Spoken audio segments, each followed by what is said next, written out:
Welcome back to the Dynasty Dingers podcast. It is Sunday, March 23rd.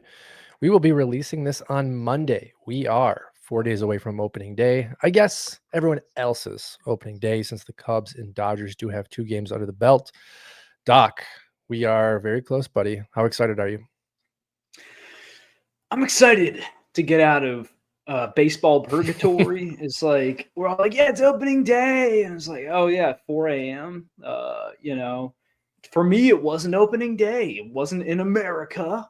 I mean, frankly, I wouldn't have cared if it wasn't in America. If it was just like at least like the same week or in a decent time slot, it just feels to me like it should have been an exhibition game.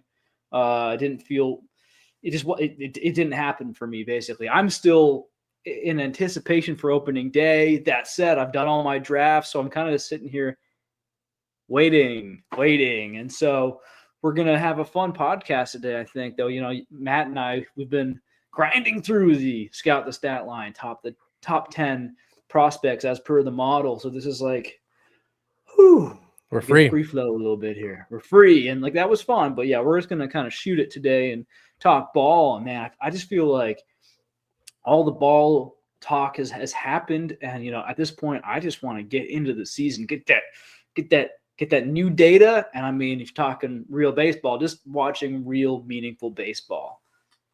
And I think that kind of goes into the conversation you and I started before we recorded today, which was you asking me, do I feel as though we are currently in a baseball purgatory? Because, you were alluding to the fact that the Cubs and the Dodgers started the season, right? We're here in this long drag until Thursday. And I said to you before we stopped and paused this conversation, my take on it is, we spend all off season going through the data, looking at profiles, projecting. We get the first, maybe even the second week of spring training, and we start to see how some of that projection plays on the field.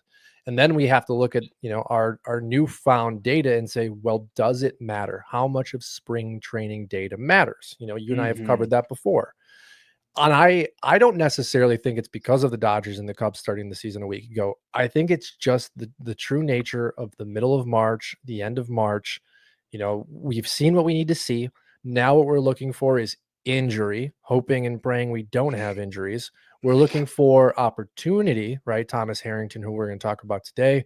But again, only because Jared Jones goes down with the elbow. So I find this in a lot in March. You just take the second half of March and it is what it is. It's a slowdown before the massive ramp up. And I'm excited for it. So what do you think of that? Do you think that's more in line with how you feel, or do you really believe it was because we started the season in Japan? Well, I think it can be both, right? It can be both. I just think it feels weird. I feel like for me, there'd be more of a, it's like the pressure was building up, and then we let some of it out, and then like now we got like this like half flat sort of soda bottle, right? It's like, okay, no, it's not like ruined, but it's not what it would have been. It's not the feeling we would have had, the full tilt, ready to go kind of deal. That said, when we open up our phones and we on our fan tracks and our Yahoo and so forth, CBS, and we see a full slate of games. Thursday and Friday. Friday's the full slate. Thursday is a pretty big slate, and actually, okay. Regardless, we see. Friday's going to be a little lighter because not a lot, but there are a good amount of teams that were given Friday off in case of a rain delay on Thursday. But when we see these games popping up, more than just one or two players on some of our teams, right? We're going to be feeling fired up. I'm excited. I'm going to be. I'm actually moving states with my family, so it's been chaotic, folks. If I haven't fully been the doc you were hoping for, too bad. This is the doc you're going to get. That's why I'm in some weird room. I'm in an Airbnb. It's not a weird room. If she can hear me, if the lady, I'm sharing a place with this Airbnb host. Listen, it's my wife's birthday. Nothing funny is happening, but this is a really nice Airbnb in Virginia. So anyway, I'm going to be back in Indiana over the weekend. It'll be like one last shebang, watching some baseball, smoking a cigar. It'll be fun. I'm excited. I mean, what's getting you? What are some things you're excited about, man? Whether it's a player or just developments or just in general, how are you feeling? It's the opportunity for me, right? Like we know Jose Ramirez, Aaron Judge, Juan Soto. We know they're great. They're drafted where they're drafted for a reason. You know, even Wyatt Langford, as much as I, had a little bit of distaste for him last year, I'm very confident Wyatt Langford this year. I'm not going into 2025 thinking, okay, well, like let's watch Wyatt Langford, right? It's some of the names we're going to talk about today. Like, how is Kristian Campbell going to do over the first month? And if he's terrible, are they going to stick with him? Right? Yeah, how is Brett Batty going to do in New York? Is he going to keep that job when McNeil comes back? Is Jordan Walker, is this it, right? Is this the last chance that we have to hold out hope that Jordan Walker is what we think he is?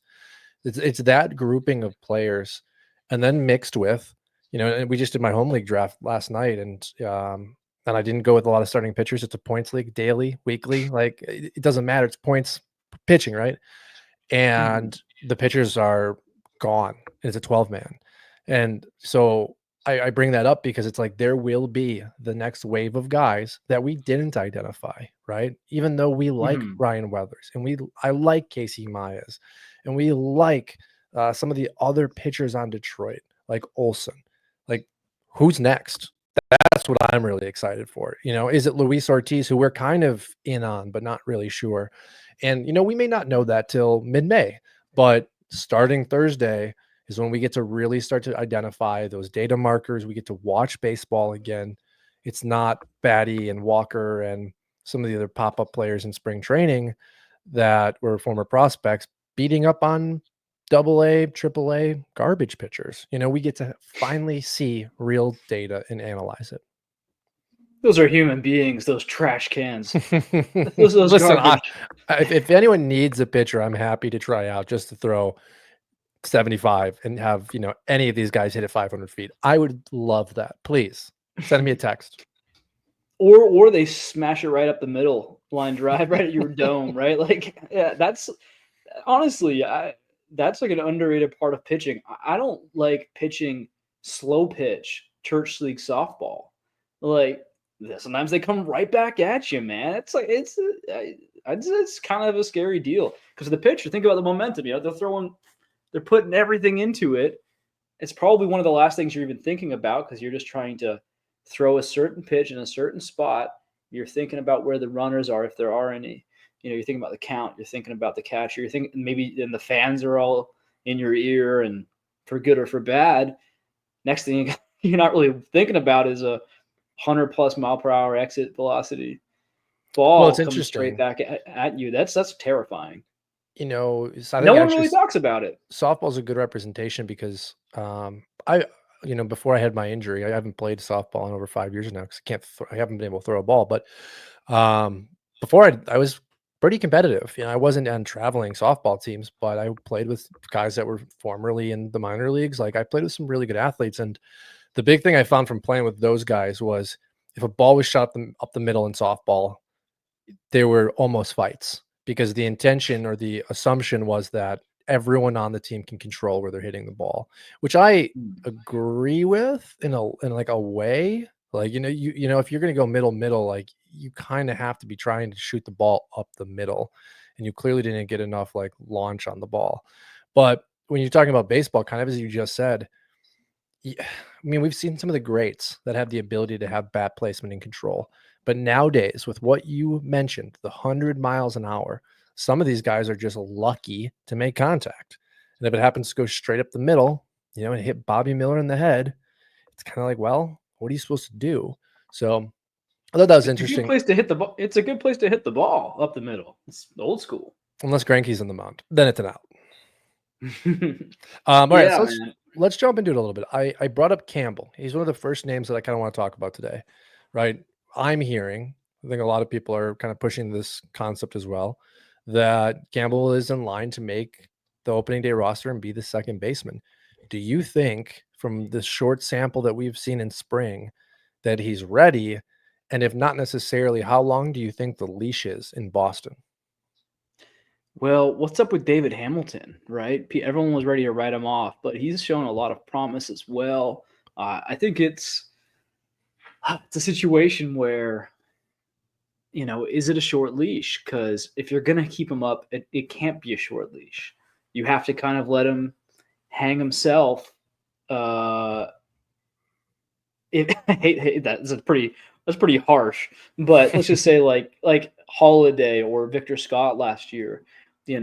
As much as I kind of hated to see them in there taking those shots and failing, it's like, well, the team left no questions asked, right? It's not like when Jackson Holiday and Victor Scott were sent down, it was more of a sigh of relief, right? There weren't a lot of fans saying, "What are you guys doing? Don't you want to win?" Like if Campbell goes a couple games of offers and then they send him down, the fans will be more angry than if Yeah. he was never brought up to begin with. So you have to kind of have that patience there as an organization. And again, there's options here. David Hamilton. I mean, Marcel Mayer, he's knocking on the doorstep as well. Roman Anthony, right? It's there are options here, and so it'll be interesting. I'm not sure what to believe from the media, just based on him not really, knocking the doors down, busting the doors down. I wouldn't be mad if he started at AAA. I think it might be better. Let him force his way up. If David Hamilton is just having a fluky spring, let him peter out, make the decision, right? I would start him in AAA. Yeah. Reduce the pressure. I'm in agreement with you. Hasn't had a great spring. But this kind of goes back into the conversation we had over the last month, which is also I trust the organizations, right? Like I think what we see here from Boston, if they do appoint him to the opening day roster and they do give him that second base job, is that the organization believes in him. And Alex Cora, being a former player, has a pretty good gauge on that as well. Probably has great influence with that decision. Whereas last offseason or last spring, we saw the Orioles not give the job to Jackson Holiday, right? And look at what the fans did there because Holiday had a good spring. Everyone's clamoring for him to come up, has a great start at AAA, and then goes on to disappoint, as you kind of mentioned. So I'm very intrigued to see, does an organization say, no, put those spring numbers aside. We trust him. He's ready for the job and ready for the job over a guy like you mentioned, a proven kind of veteran in the league, right? He had his breakout last year, at least as a utility player in Hamilton. He's a young Uh, guy. yeah, still in his, mid-20s. So, but I'm in agreement with you. I think starting at AAA is the right call. Let's transition to another rookie. The four names that I have written down are all rookies, but this being Cam Smith, right? We're hearing possibly right field for Smith to start the season, much like Campbell at the major league level. Are you more excited about Cam's potential output or Campbell's in 2025? In 2025, it seems like Cam Smith is doing what you'd want Campbell to do, right? Just knock the doors down, make it kind of like, geez, how do we keep this guy away with a 371 average, 450 OBP, in spring, just mashing bombs and profile plays well with the Crawford boxes. I think am I correct in that a month, 2, 3 months, a while ago, didn't you say he could be in the outfield? Mm-hmm. Yeah, there were some like Yeah. underlying Mhm. reports that they may try it. And it's like, yeah, their outfield is awful. Like, if you're going to He throw a actually, Hall of mhm. Fame second baseman in left field, you clearly have problems. So you might as well throw the kid out there. So his contact rate in spring is 65%. That's terrible. That's actually really weird. Maybe something to monitor, actually. Yeah. Right. So isn't that crazy? He's 371 average, 450 OBP, 12.5% walk rate, 25% K rate. So like not great K rate, but not terrible either. It's interesting. That's obviously a small sample size. At the end of the day, I still believe in Campbell more long term, but Cam Smith is going to get that run. He's earned it. It'll be fun to watch. I think the Astros, they could be sneaky this year, and if they are, Cam Smith might be a big part of that. I was going to say, you were making me go into one of my outlines that I did for a show I recorded last week, because that was the talking point I had, was what you just said, the contact. We don't know zone contact in spring, which, if his zone contact's sitting at an 85 or higher, okay, it'll work for a rookie. That'd be weird though. 65 to 85. That'd be weird. Yeah, but you usually see a higher zone from really good hitters. You can see a higher zone and a lower overall right? Because I think it kind of goes into the concept of like Heliot Ramos's barrel ability, Hmm. where it's just like, for whatever reason, they just absolutely attack pitches thrown in the zone. And then overall, maybe they're swinging at pitches outside of the zone that are lowering that overall contact level. So there's still concerns, but it could lead to a good outcome if they can drive the ball. The big thing that I remember for Smith is that he just doesn't pull the ball at a rate that I'm stoked on. It was, I kid you not, it Yeah. was almost 33% across the board. And being in Houston, we want that closer to 40 pull side, right? Because we want him to lean Mhm. on those Crawford boxes. So honestly, though, Doc, I don't think it matters. Houston's outfield is so bad. Smith has done really nothing since he was drafted to tell us that like he's not a good prospect. And I think getting the shot in Houston, when you're talking about like Meyer and some of the other guys that they have in that outfield, like I do think he's the better option. So Yeah. we'll see to start the year.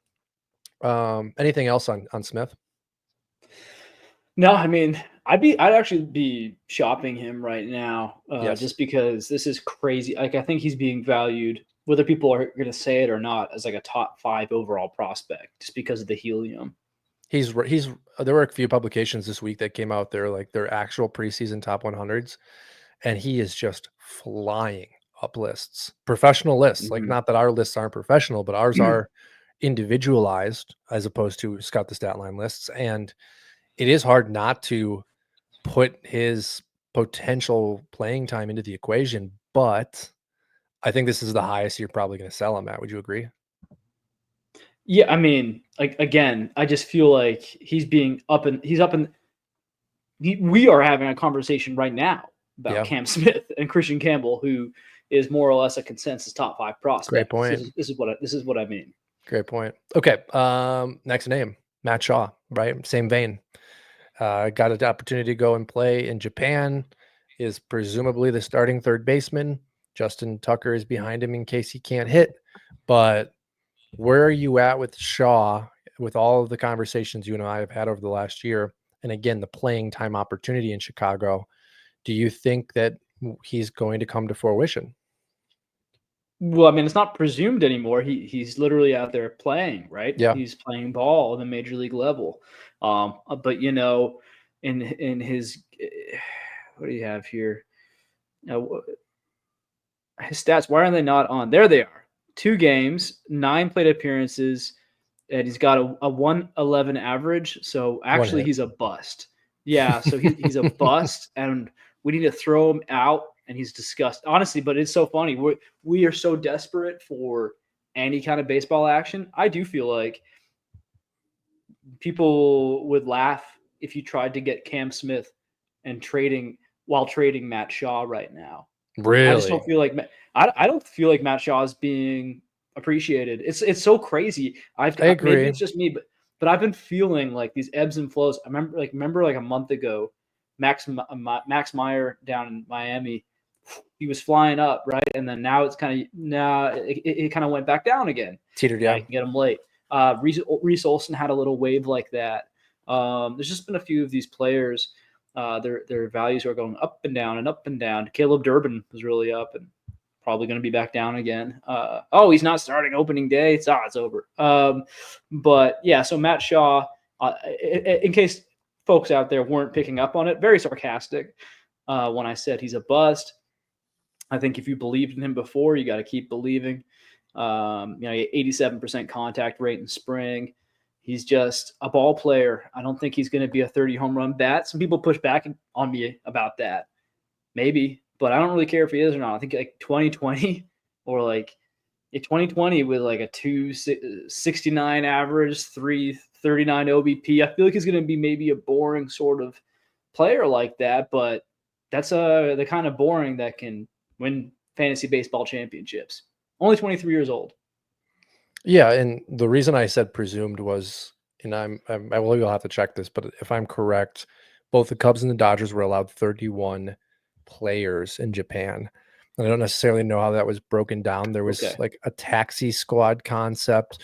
basically what I'm saying is he could still start the year in AAA from my understanding, even though he played in Japan for the first 2 games, right? For But why stateside. would they give him 9? Why would they give him 9 plate I don't appearances? I don't think they would. I just want to I want to be able to, present to everybody. There is a still like I'm still partially concerned in a league where I'm relying on him to be my corner infielder, Um, but I think he's the starter.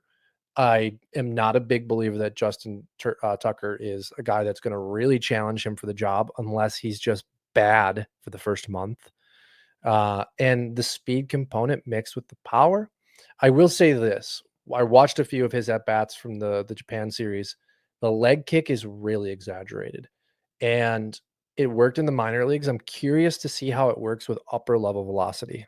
I really want to see 2 or 3 at bats of him against Paul Skeens, right? Because like that's a big timing mechanism, and it's not something that I think will derail his career, but I wouldn't be surprised if going into year 2, he changes his mechanics a little bit because it's pretty exaggerated. Yeah, I mean, it's not there's going to be adjustments. There's going to be stumbles. He could end up in AAA pretty easily, just because any rookie can, right? If Jackson Yeah. Holiday, number 1 Yeah. prospect, can go right back down, so could Matt Shaw. Yeah, that's a good point.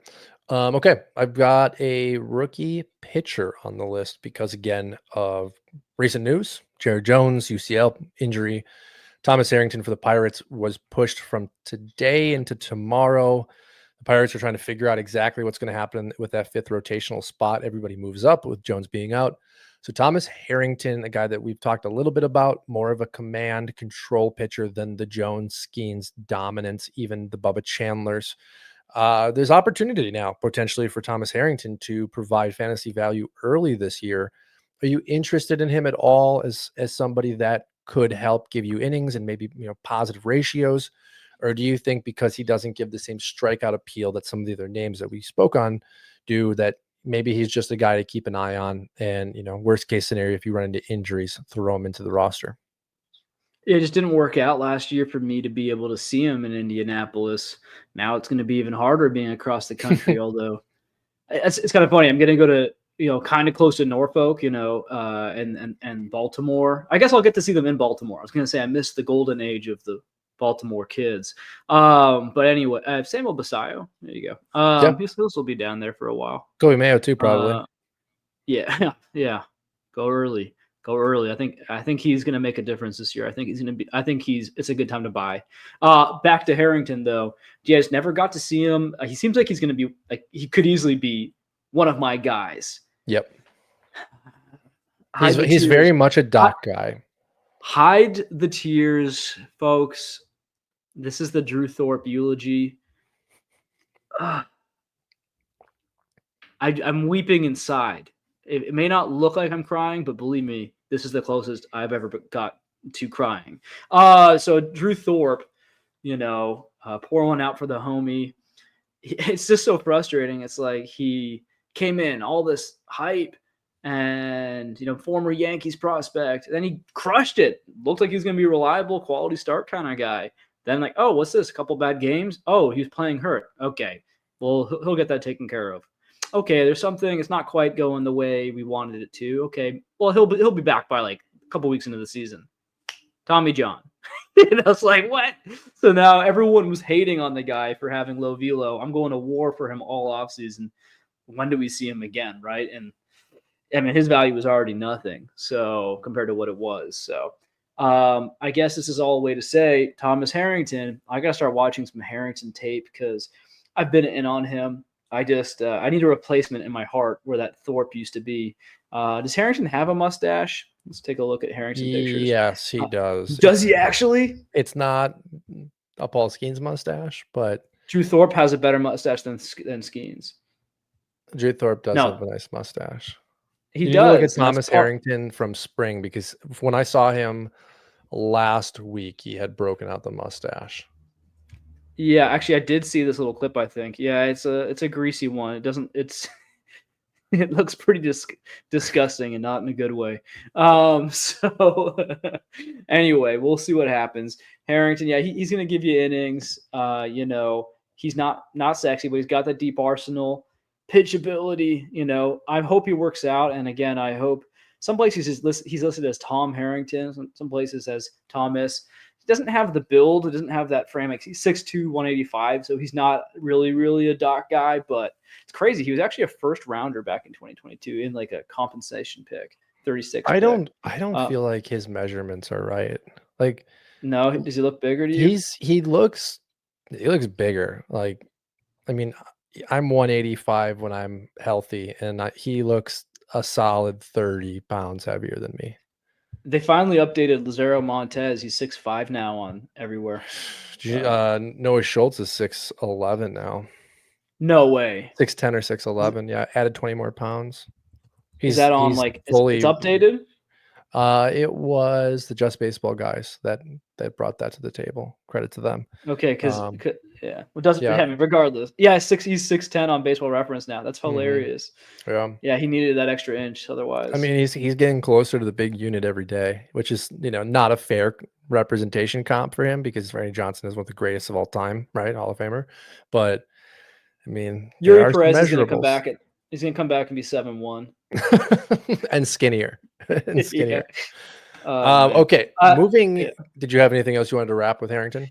Just Harrington. Yeah, it's got like that. I spent the whole thing talking about other players. That's You just the did. kind of guy Harrington is that he's going to be boring, and in most leagues you can probably ignore him until if he's showing us he can be a QS machine. Like I point to prime Miles Michaelis all the time. Do you like 3 point even a 3.75 ERA, 1.15 WHIP? And just from volume, he'll get you like 5 or 6 strikeouts. Maybe and then based on the team, Pirates maybe not going to get you a lot of wins, but quality starts. If you're playing quality starts, I mean that's it's a statistic. It's a category. Jose Barrios in a quality start league. Don't ignore him at your own peril. He's going to be worth something. So if you play in a league where something like that is a category, don't just look out for your strikeout sexy pitchers, because if they're going 5.1 5.2 innings, that's not helping you in a major category. Yeah, and to spin that, I see Harrington and Barrios too, guys that may be better in points leagues. I'm not saying that they both can't provide their own kind of value in Roto or Cats, but I'm referencing my 12-man home league. Like Harrington's going to be a very valuable piece because sure he doesn't strike guys out, but that quality start is 7 points in our league. If you, like you just said, if you're Shane McClanahan, you're 5 2/3 and you're 8 strikeouts, another rest in peace guy there, unfortunately. But there's so much value in these guys that can give you the innings, that can control their pitch counts and get through a game, depending on, like you said, what kind of format you're in and what kind of scoring strategy that those leagues use. Now, I actually want to transition back to some of the guys that haven't made opening day rosters or are not in the running still for opening day rosters. And I want to start with Kobe Mayo because you shared some excitement for Kobe Mayo. And Mayo's been downright terrible this spring, was not good in his brief stint last season. I still have faith and hope, but it's not what it was for me. So I think I've fallen victim to some of that, that failure. What gives you the hope for Mayo in 2025? I just get excited when I have this little dock meter, and I can just feel it in the air. I can sense it in my mind when value is drying. When perceived value is drying up, and Mayo's perceived value, I can just feel like is nowhere where it was 1 year ago, right? And so, I mean, last year his average EVs in the bigs were 84.7. In the minors, it was 91. It's like, so obviously he wasn't making the right contact, barely making contact at all. This spring, he actually had a 73% contact rate, almost 74% contact rate this spring. So that's a lot better than his 56 in his atrocious debut last year. That said, I mean, if you ever believed in Kobe Mayo, you should keep on believing. He's still got crazy strength. He's not just a complete swing and miss goon. Um, and frankly, he can even hover around that 30% mark if he wants to, because that power in that lineup, even if he slides in as like a 6, 7, even 8 hitter, it's a deep enough lineup where the counting stat. Look at Ryan O'Hearn, right? If Ryan O'Hearn can resurrect his career, it looked like he was on the outs. He got kicked out of Kansas City when they weren't good, right? It was like it wasn't working for him there, and they figured it out for him. So maybe it won't work out, but I'm at the current price. Like, if you can get any kind of discount on him, someone who's panicking, someone who's saying, "Oh, it's just never going to happen." Injuries do happen. I'm not rooting for them, but they can and will happen. Kobe Mayo will get another chance this year. Now, if he keeps floundering, all right, maybe it's not going to work. Maybe it's a change of scenery, but I think there's a reason Baltimore hasn't traded him. Yeah, well, and looking at a trade potential now, either in dynasty or in real life for the Orioles, you don't trade a guy when he's lost his value, right? That's my approach. If you're rostering and you believed in Mayo, as you said, the last thing you want to do is answer the call of the guy that's hitting you up for a C level trade for Mayo, right? Like, hey, you didn't want to trade him 6 months ago, but he's horrible now. Like, not only am I not going to offer you what I did, but I'm gonna try to get him off you for like a 3rd round pick. Like, yeah, go kick rocks. Like, I will ride this one out. Well, third round pick definitely not going to work, but I mean, what if it's a first round pick and it's a deeper league and it's a 20 to 30th pick? Like, No. no, but I wouldn't. But there's some GMs Yes, out there that might. who'd be like, and they don't. And frankly, they don't. At this point of the season, next year's draft is so far away, right? So when we're drafting, the draft picks are unbelievably valuable because now by then we know who the studs are. We know who these brand name prospects, these new guys are, the fresh, shiny new toys. We know who they are. Whereas now, we're not really paying attention. I mean, some of us are, but most people aren't paying attention to the college scene. Certainly not the high school scene, and even what we do know, like the Bryce Eldridge coming into his draft year was fully expected to be a pitcher and not a batter. So Yeah. that's how quickly things can change. Well, and I think a really good name to throw out is probably Ryan Sloan, a guy that we both like in the Seattle Mariners organization, prep arm taken in this last draft. If I'm offered Ryan Sloan for Kobe Mayo, I might actually think about it, but I'm going to say no because again, Kobe Mayo was a top 10, top 20 prospect just a year ago, This is with it, though. a That's lot of crazy. That's excitement. crazy to me. What's that? I'm saying that's crazy to me. I'm saying that that's exactly what I'm talking about. Even if you Yes. wouldn't do that, the fact that you're thinking about it, like Ryan Sloan has a long road ahead of him, Yep. and that road could end up. Well, and I bring him up He's because crushing it.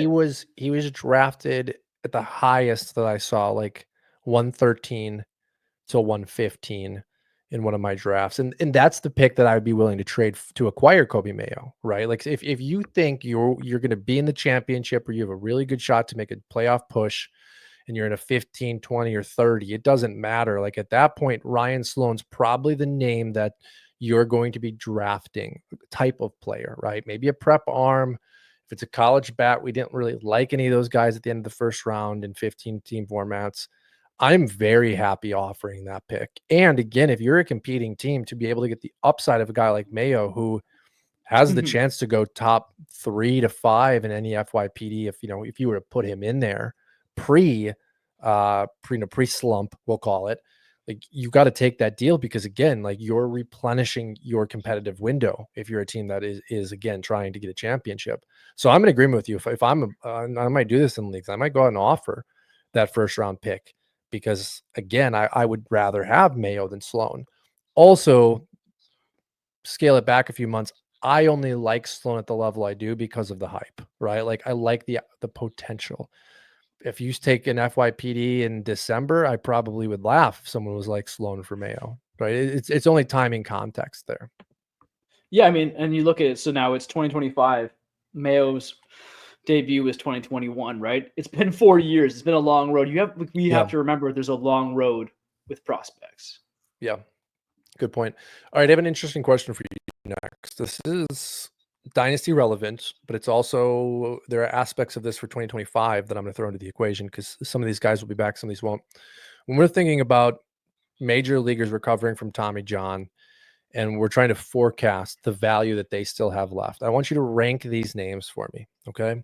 Based off who you would rather target the most and roster in dynasty and would provide value for you on your dynasty team, to the bottom being, I might pick him up or I might throw a small offer. So number one name, Garrett Cole.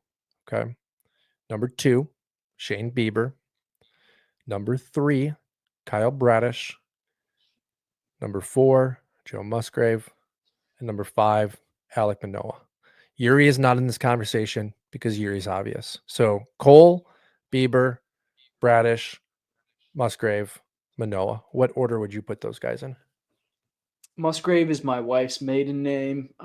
Anyone who wants to steal my identity or my wife's identity, I guess. But I wouldn't advise it Musgrove, anybody. Really wouldn't. He has friends in high places.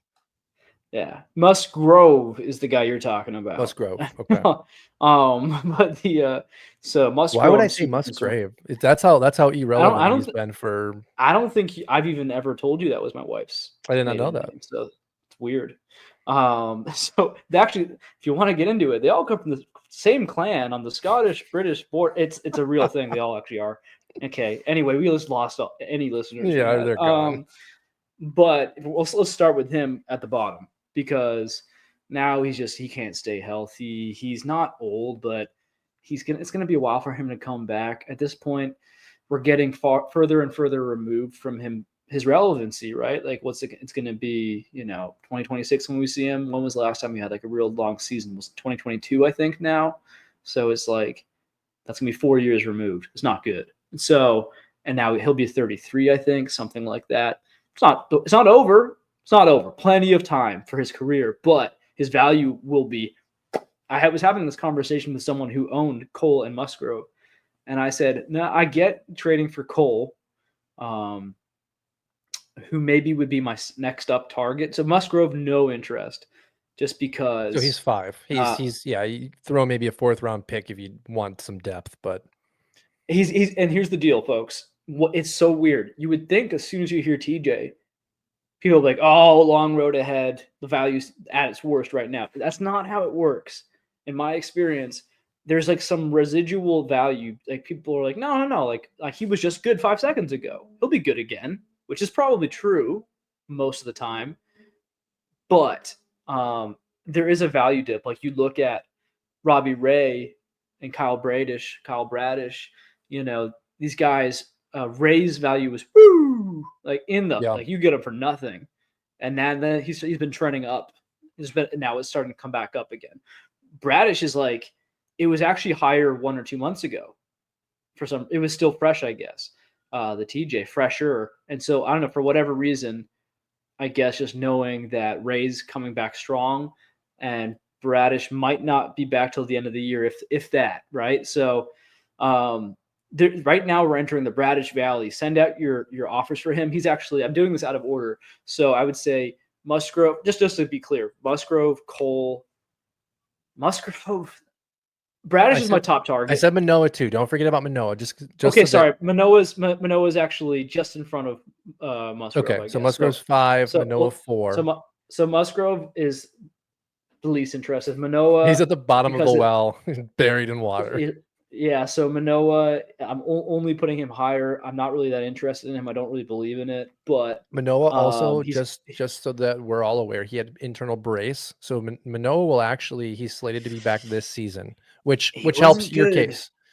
when he was healthy. He's younger, right? So We'll see. Yeah. you are in denial still. I I mean, saw he him, was and this is top a guy. 3 in the AL Cy Young in like 2021. Like I, And then what happened?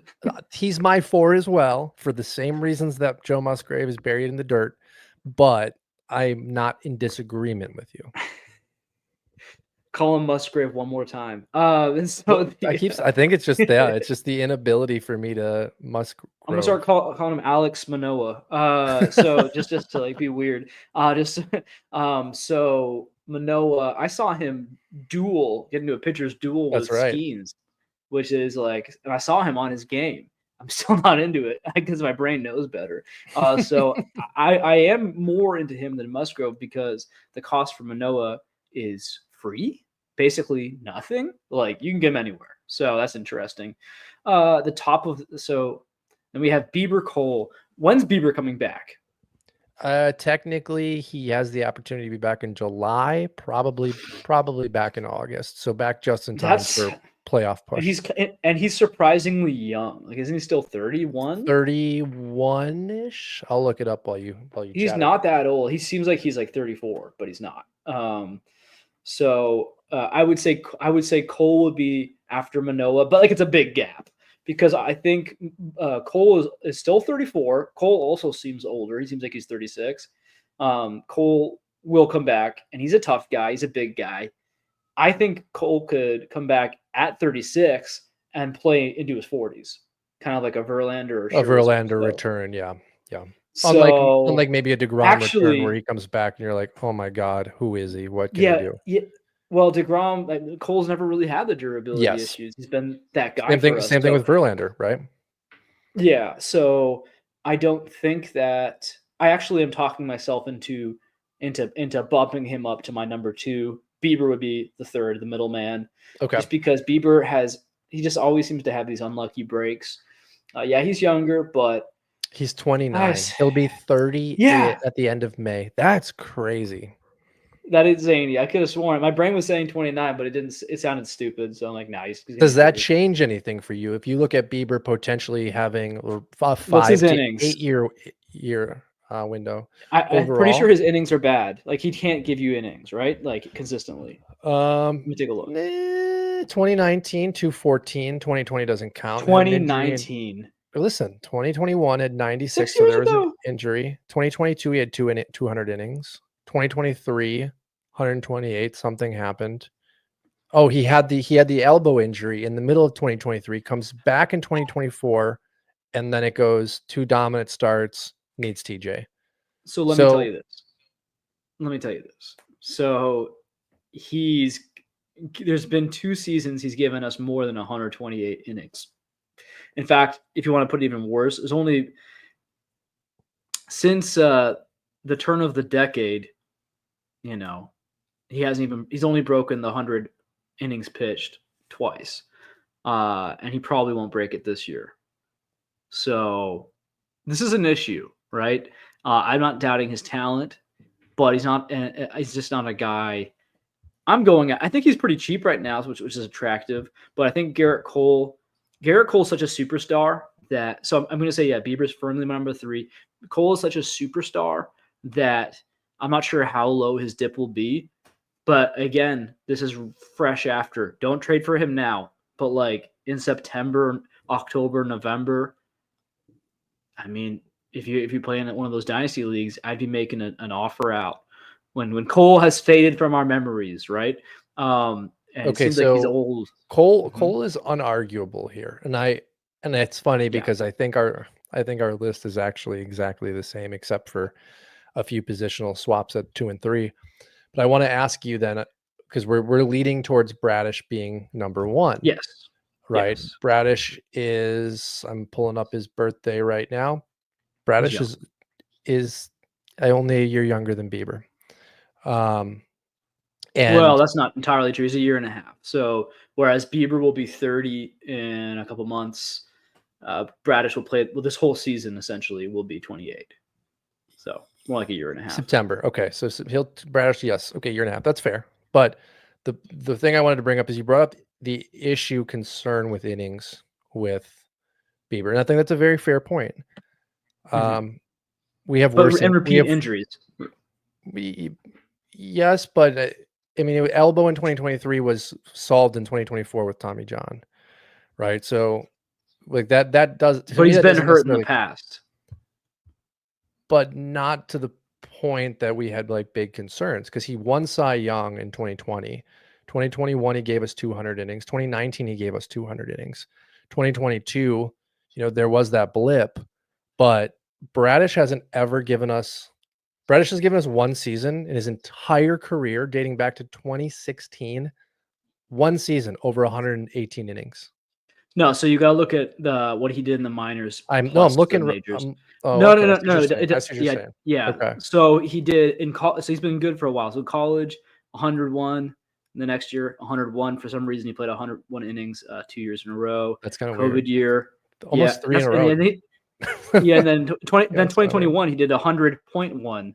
Yes, So that's interesting. And then in 2022, yeah, if you combine the minors, it's more of almost 140 innings, which is or almost 150 innings actually, which is great in 2022. Then 168. Did he do any minors? And he did minor leagues that year, so 173 innings.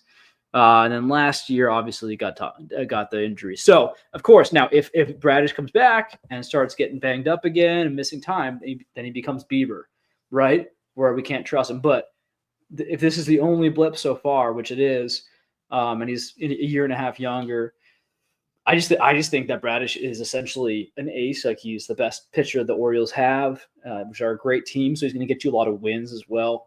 He's sexy. He's not like Bieber was kind of morphing into this boring but effective guy. I think Bradish is like he's got real ace Cy Young kind of stuff. We'll see what happens when he comes back. It's not a guarantee. I guess you could argue for Cole being number one just because like what are we saying? We're saying that he's probably going to have 4 years of dominance. Maybe not dominance, but 4 solid years still. Probably at least one or two of those dominant still. So maybe, but if Bradish comes back and this was just a bump in the road, and he's healthy basically for the next 10 years, it's like okay, right? Next 5 years even. okay. So your list, just so I have it right: Mhm. Bradish 1, Yeah, Cole 2, Bieber 3. The rest don't yeah. matter. So Mhm. if the Garrett Cole owner, or sorry, if the Kyle Bradish owner has Kyle Bradish, you own Garrett Cole. No salary implications. I don't want to mess around with that. You're trading Cole for Bradish, or is it like so close that you're not necessarily gonna just pull the trigger? So that's the other reason Bradish would be first is that as of right now, that's the values don't line up. Bradish is like treated like dirt basically, and Cole still has good trade value. So I wouldn't do that. I would if I had Cole, I would offer for Bradish and something like a Okay. fun like yeah, and then I'm laughing. Then Even I'm though you really happy. technically want Bradish more because like the way your Yes. rankings is different than industry opinion currently is what you're Oh saying. yeah, I do that. I do that all the time. Okay. And of course there are risk factors built in. I agree. Through this conversation, oddly enough, Bieber's for me now won significantly.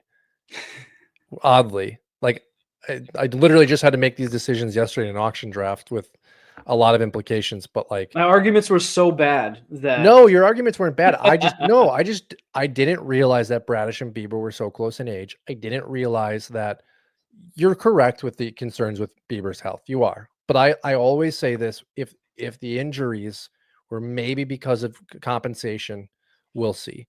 I know that Bieber's had like a finger here and there's some other things. Um, but I think all three of these names are incredibly valuable for Dynasty. I also think Bieber's velocity comes back post injury. We'll see. You are spot on with that. Bradish has shown us more dominating stuff recently in a wider margin of time, where Bieber had fallen off with the velocity in 2022 and 2023. So that is some concern. And then ultimately, I think Garrett Cole you're spot on. Like he should come back and give us at least 3 really good years. And hopefully the velocity comes back and the bite on the slider comes back. If that Mhm. happens, we're talking about Justin Verlander 2.0. That's a guy you really want. But also you said it, wait to buy, right?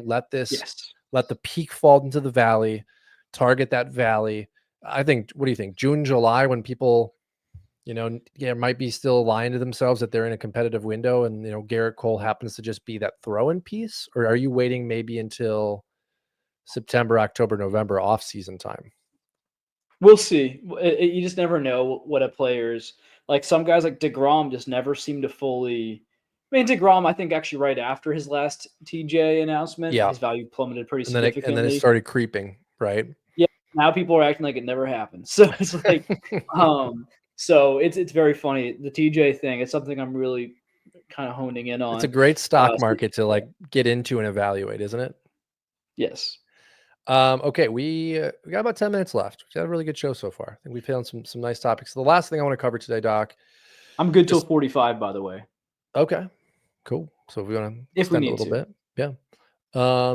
Let's talk bounce back slash like former prospects, kind of like buy sell where they're at. I want to start with Brett Batty in New York. Jeff McNeil injury. Beatty has the opportunity. Batty. There's another one. It's probably going to catch me forever. That is given this opportunity. He's had a really nice spring. I've been high on this season, this off season. I like him, especially in deeper leagues, not 12-man leagues. Come on, I'm not crazy. What are your thoughts on maybe the opportunity for him to kind of regain some of that prospect shine that we saw and perform? I mean, he has a great name, great baseball name. So, rooting How do rooting you on that pronounce it? Do you behalf. like to go with Batty or Beatty? Yeah, I think I think it is people seem to be calling him Beatty, but that's Yeah, stupid.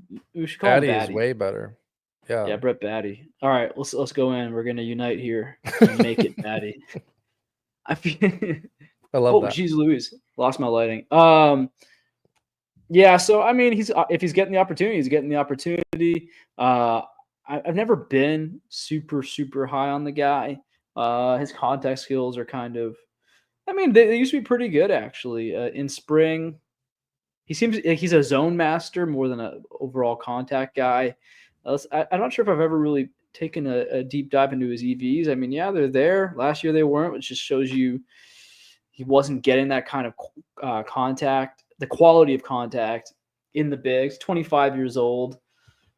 Uh, maybe this is someone I should be a little higher on, or at least like, you know, I guess what I don't like is he doesn't take a ton of walks, Yeah. right? So in average leagues, more valuable. OBP leagues, maybe not so much. The strikeout rates, not super friendly. And if you're going to have a strikeout rate between 25 and 30%, prefer if he's more of a power hitter, right? Yep. So, um, yeah, I don't know. I'm trying to talk myself into him. There's so many other players out there that seem more exciting to me. I don't see tons of power. I don't see really any speed. So actually, I don't know why I'm trying to talk myself into him. To me, he's a deeper league guy. I think 20 teams and beyond, there's value there. 15, I feel just like what you were saying, 15, 16 teamers. Like there are other players. I think he's worth a bench spot if you have decent sized benches where he could turn into a really useful middle infielder, corner infielder, because the EVs at AAA in 2024 were good. But you said it, the major leagues, it was much like Vientos in 22 and 23, where it was just like he's horrible. Like, you just can't figure out how to hit major league pitching. So I think league context for Batty is really important. Again, deeper league too. If you've had a couple injuries, Estrada for Colorado breaks his wrist. Maybe that's a fill-in for you in the second week of the season once Batty gets eligibility. But definitely was a guy that was a higher prospect. So I wanted to put him on the list. Next two names actually really big prospects of past. Spencer Torkelson, first name I want to bring up to you. They're trying him in right field. Obviously, we know that Colt Keith has been given the nod to be the first baseman in Detroit. Torkelson had a nice spring. Are you buying this newfound hype, this little trickle of hope that's come in this spring, or are you still out on Torkelson? I mean, never said I was out, but I'm Out as out. in how do I say this? We like Jordan Walker, right? We don't like Yeah. Torkelson the same level. Are you out as in like I'm using Torkelson as a starting first baseman in leagues this year? Well, I mean, I don't think any shouldn't be doing that. Even in a 30 teamers, it's kind of a dark day. But In 30 yeah, teamers, I I mean, will take him over Andrew Monasterio, who is not even in the oof, major leagues. it's not great. Not great. So no, yeah, he's just a weird guy. Whenever I start hearing talk of short side platoons, I don't like it. I actually don't care. People will message me like, "Oh, are you concerned about Carpenter?" Or "Oh, Jock Peterson's nothing because he's a platoon bat." I'm like, "Well, what? You don't want like 80 RBI, like 20 plus home runs and great ratio? Like Carpenter or Jock could hit 25 home runs or maybe more as just a platoon bat. Like, bro." And frankly, like there's an argument to be made. Maybe that's better for fantasy. because your ratios, especially weekly leagues where you don't have the ability to sub them in or sub them out, maybe you don't want those bad ratio days, right? Maybe you want Jock Peterson giving you a 400 OBP because all he does is mash righties. Short Yeah. side platoon is what Torkelson might be facing. That's more of a concern. So, in case someone out there is not familiar with these, this concept, that means you only hit lefties. It's called a short side platoon because there's less left-handed pitchers out there, a lot less. So you're not getting those numbers. Now you're not getting the volume required. Now it is a problem. Now it's something like a short side platoon is something I really try to stay away from. And Hang on. typically, that's right. Hang on. I looked this up while you were talking because I just wanted to see how it worked into the short side platoon because this is the narrative that's being drawn. So you're correct to say these things. The problem with what they're planning to do is he's horrible against lefties. Just this spring, he's batting 133 against lefties and 420 against righties.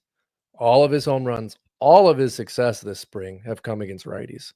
Okay, so this is just spring. So let's go ahead and take a look. I don't know what his actual splits are. I just know what they. No, neither do I. I'm pulling it up as we kind of go here. That's very funny. That would be hilarious if that was like his whole career. They just want to. They just hate this guy so much. Yeah, they're like, we're gonna make him face the. Okay, so last year 215 against righties, 235 it wasn't that different though versus lefties. I mean, he was just bad last year. Let's look at 23 when he had a really good output. Well, 231 against lefties, 233 against righties. Yeah, I mean, you can't take spring's small sample for anything, right? Like these 2 years are more of a representation. So what do you think of that into what they're planning to do? It's almost worse because he's just like he's like equally bad against both sides. Yeah, I guess they're just trying to. I guess their idea would be we want to get this guy in our lineup, but we can't afford to give him that many ABs because he's not useful. So like I don't know, man. Just trade him. Them announce. I was thinking about it yesterday. Like them signing Gleyber Torres was just a mistake. Like why pay? Yeah, like why not keep Colt Keith at second? Have the opportunity to give Torkelson one last run at it before you either release him, trade him, or designate him for assignment. I don't think the difference between Gleyber Torres and Colt Keith is that big. I would actually rather roster Colt Keith than Gleyber Torres, especially in Detroit's ballpark. Like, what are you going to get him? It says to me that they're just like really serious about winning a championship, actually, about making a playoff run. I mean, maybe that sounds crazy because we're used to them sucking for so long, but Torres, one of the best Torres isn't no. He is good. Gleyber Torres is good. He's like a Spencer Steer type. He's just like this grinder. He just gets the job done. He's actually a little sexier in terms of metrics than Steer. He just kind of does a bit of everything. He's got some good pop. But he had 15 home runs he shaves his eyebrow. His eyebrows his eyebrows are crazy.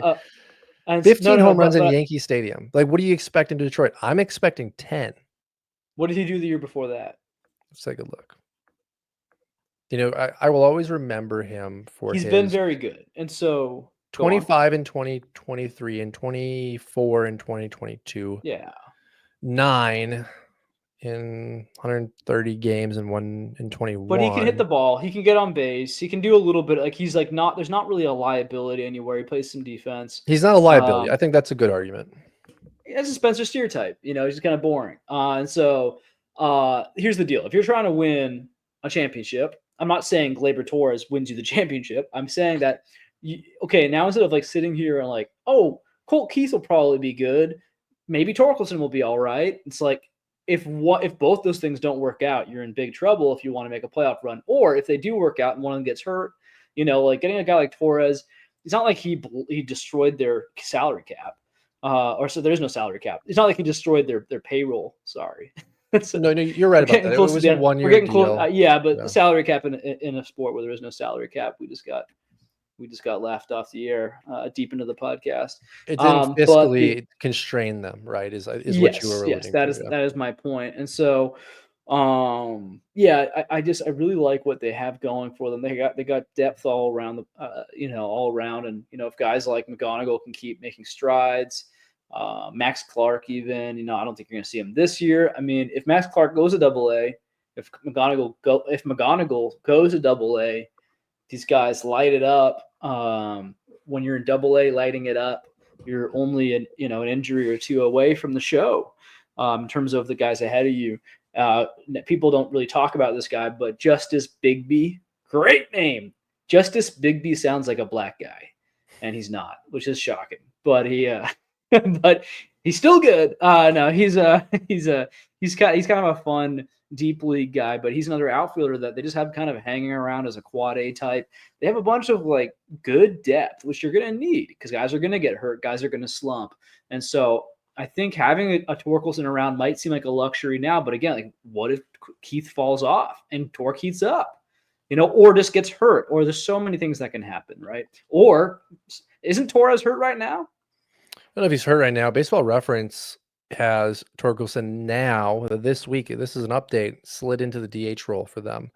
So There you Torres go. at second, Kerry Carp in right, Keith at first, Torque at DH. And I think that's kind of the benefit of this team. And I don't know why this hasn't been something we've talked about all offseason where like, because you're right. I get signing Torres when they signed him. The fear of me is if I were the manager, the general manager, is what happens if Torkelson, what if he figures it out? He's 25. What if we can't play him? But you have DH, right? It's not like they have Marcelo Ozuna. It's not like they have Jock Peterson. Great example, right? Where it's like, no, he's our DH. No matter how good you become, Spencer Torkelson, like you can either take first or you can take the bench. There's some flexibility here in Detroit. Yeah. Yeah, no, I think it's a good spot, and so it's a good problem to have. He's too good, we have to play him. It's like, okay, good. That means you're winning baseball games. Yeah. Okay, a lot of time on Torkelson there. Let's transition to one of our favorites, Jordan Walker. Stepped on a sprinkler head about 3 weeks ago. Might have been a blessing in disguise because he has not been good this spring. Hasn't had enough time to really, have people say send him to AAA again. What are your thoughts on Walker? Does the poor spring performance deter you at all from your excitement? Where are you at with Walker? I have no idea. I don't know what to think anymore. I just don't. I know that Same. no matter what happens, it's gonna be there's gonna be a long road ahead. He comes out hot, calm down. Like he's gonna struggle some more. Like if he comes out hot, he's gonna struggle some more at some point. Don't lose your faith in him if you think that he's got it. If he comes out struggling, that doesn't mean it's over. Like 1 month of struggles. If up and down through AAA and to the major leagues, he does the same song and dance again, where it's struggling throughout the whole year, then I think I would adjust expectations to, okay, we don't know who he is now. That doesn't mean he can't have a career. It doesn't mean he won't be good. But in terms of like superstar, well, superstars don't usually take that long to figure it out. So, hey, if Victor Scott can start launching bombs and looking like a real hitter, Jordan Walker could too, right? He's obviously got more strength. He's got more pure hitting ability. And as we've said before, we know this. He already hit 274 with a three. It was a good OBP. It was like a 340 OBP. Okay. What? No, it wasn't 380. I was gonna say, but it was was good, like but that was, yeah. It was solid. It was just 342. like a solid. Spot on. Good Yeah. job. Yeah. So, and I hit 16 home runs that year. So, and like, yeah, he's pretty good at baseball. It's the trick is, can you be consistent? Everyone who's even on the bubble of the major leagues can play baseball. It's about being consistent and making it happen day in, day out. And so we'll find out what Jordan Walker's made of. And the Cardinals in general are such a weird team. They're actually going with Matthew. I don't even know how to say his name. Liberator. Liberator. Yeah. Liberator. Yeah. Liberator. They're going with him over McGreevy, which is interesting. Neither of which are sexy. Are sexy. Matthew was a top prospect, right? He's 25. I'm not saying that you're not wrong with what you're presenting because it's agreed upon. but he was traded for Randy Arozarena. I think it was straight up. So the Cardinals here are like, hey, maybe he can develop into a good starting pitcher, right? Um, I love it just because I took shares of Liberator in our 30 and other leagues, and I was like, I remember, right? He's a lefty. They to me they usually take longer to develop. Like, wouldn't be Yeah. surprised for him to be good and McGreevy to come up and join him, and then Matthews come up and join him. Later in the season, you got three good players now. But also, if Liberator or Liberator sucks, hey, now you can send him down, trade him, release him, whatever. At least you know. I mean, he was good in relief before. He would just go back to being a Yeah, reliever. But yeah, no, it'll be interesting. St. Louis, if as we've talked on the show many times, we don't know what kind of year they're going to have. Frankly, and we won't know. Some teams are going to come out hot and then completely peter out, and then some teams are going to start off slow and then sneak their way into playoffs. So I'm so excited. It's going to be a lot of fun to watch baseball this year, man. we don't have to talk a lot about it because you have on Twitter, I have on Twitter. We've made our stance known pretty well, but Michael Ciani is currently batting .095 in 42 spring at bats with no home runs. That's 4 hits, people, over 42 at bats. That's horrible. I do not like Ciani. I will not roster Ciani. I will not root for Ciani because he's in the way of Victor Scott. I want to ask you this. I don't know how the Cardinals could justify starting Ciani over Victor Scott. Where are you at on this? Well, did you hear the news? They have anointed Victor Scott as their starting day or opening day starting center fielder.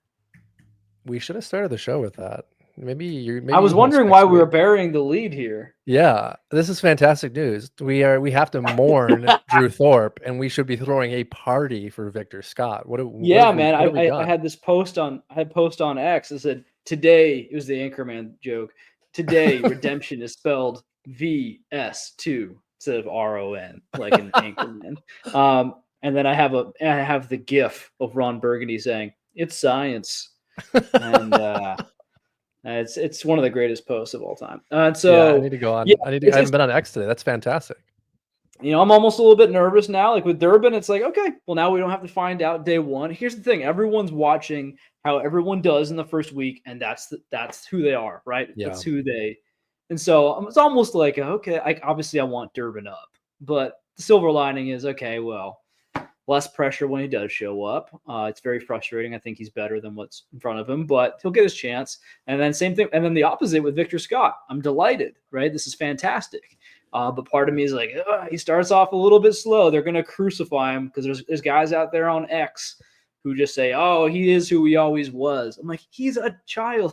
he's just getting started. Like, you want to end his career, call him. I don't think he's necessarily a home run slugger, but Andrew D. Segile, he's on there, and he was posting. Yeah, he went from a 12. That VS2 went from a 12 launch angle, 12-degree launch angle to a 19-degree launch angle, and difference is bombs. Big difference. And Yep. and Victor Scott, yeah, he was just drilling them into the ground last year. He doesn't have to hit bombs. He just needs to hit them where they're not, and his EVs actually aren't terrible. So if you can just like hit 240 with a 320 OBP, you got like a real good stolen base source. If he does anything more than that, he'll be a fantasy superstar. Yeah. Yeah. I mean, there's been a lot of excitement for Garrett Mitchell this offseason, more power in Mitchell's profile. Mitchell's older, right? But I could see Scott giving us 15 home runs and It's starting to 30, look like that. 40 stolen bases. And I don't want to say it. I don't want to say yeah, it. like that's Garrett Mitchell level. And then that was the conversation we were having with people online, which is just where Scott is currently valued, right? That's, as you kind of said with Manoah, not free for Scott, but it's not what it was unless you're trading with me or you. People are willing Yeah. to give up Scott, and if you could get a Garrett Mitchell type or maybe better or slightly worse in certain categories, absolutely.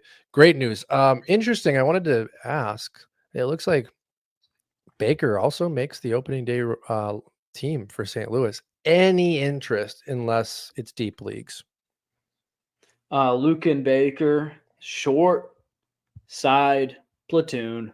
Okay. I like him a lot. I think With he's Contreras going to be at good. first? Where are they, or is it We got a lot DH? of so Contreras, Burley's not really playing the outfield right now, Alec Burleson. So it's going to be kind of a cluster jam at DH and Okay. first. So Contreras and Burley get the first dibs. Baker gets the scraps. If an injury comes Okay. into play, yeah, Did Burleson we'll play a see. lot of first last year? Yeah, I played some first. He'll play more this year. He's Okay. not really touching the outfield. They got Newt Walker and VS2 out there with Donovan getting reps out there as well. So I said it's kind this of crowded. earlier this offseason. I like it. This is what we've wanted for a couple of years now in St. Louis, right? Like, just let who's playing well play well. Let the guys get their reps. I think we're finally going to see that come to fruition this year. It does worry me that two of our guys that we want to break out with Walker and Scott are both in the everyday lineup. Like you were saying, where it's like with Durbin in the minor leagues, at least he gets the reps. Like Walker and Scott have to perform. Otherwise, there are guys behind them that will be playing. Yeah, to some extent. I mean, Gorman's the guy. He's also a guy who's going to be. Donovan's going to be squeezing guys into the DH role. So Yeah. Donovan needs to have some second base reps. So you have Gorman sliding over to DH quite a bit. So it's going to be interesting. But this is it. This is going to be a year of change in St. Louis. President of operations is stepping away. It's like a really weird year. He's like, yeah, I'm going to. In the offseason, he said, I'm stepping away next year. What do you mean? Just do it now. Usually when you see that, it um, happened with Stearns, it's happened in other sports. Usually you see like them step down, but stay on as the advisor role, right? To no, help he's the just transition. like he's just hanging on. And so you have like basically the same team running back another like almost making the playoffs, but not quite. And so we'll see what happens. With guys just hanging around, what happens to the deadline, who's hot, who's not, and it's going to sort itself out. Hey, gosh, some of these guys have to hit it big. Wynn's been cold this spring, which is He funny. has. I Wynn know. seemed like he was the sure thing. Sure bet. Watch like Wynn busts and Gorman's a 50 home run bat. Anyway, that's I know. baseball, right? Well, I'm gonna wrap us there today. I had Lodolo and Maya's on the list, but we're coming up at your 45 time, and Yeah. we like Lodolo. I like Lodolo a little bit more than I did. We'll see. Maya's, I like him. Are you buying either real quick? In, out? How do you feel? Nah, I'm not. I'm good. Okay. They have not made the Doc list, so with Weathers getting hurt, we're gonna have to keep our eyes out for who Doc hypes up as the next breakout. You've been great, Doc. You've been really good at this for the last couple of years. Thank you. Well, Weathers is only out for about a month. We'll see. What was the diagnosis? Do you remember? Forearm strain? So It doesn't. no damage. I mean, Strain they're is a saying tear, they're saying he's playing in 4 to 6 weeks. So okay. we'll see. He also just missed a whole season with a finger strain. So if he does that, bye Ryan Weathers, I guess. Yeah, no kidding. All right, everybody. Well, we appreciate it. I'm going to hand it over to Doc to send us out. I'm your Huckleberry. Catch you guys next week.